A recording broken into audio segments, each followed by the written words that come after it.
लिख तू राज भर के साटा हो 5 लाख नगद दियाता हो। सुन लिख तू राज भर के साटा हो 5 लाख नगद दियाता हो।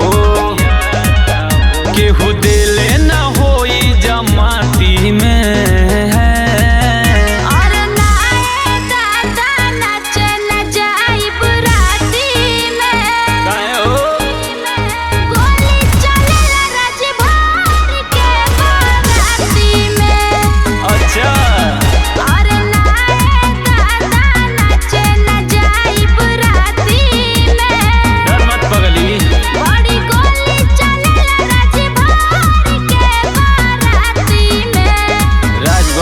चीजें बाड़े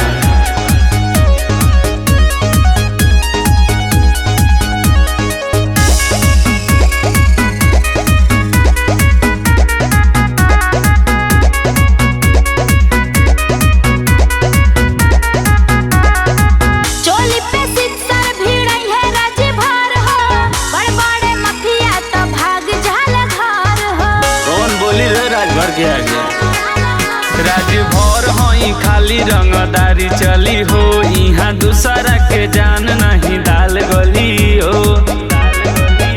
गोली मारबो करा हम छाती में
जवन चाहतानी हम उहे काम होई हो।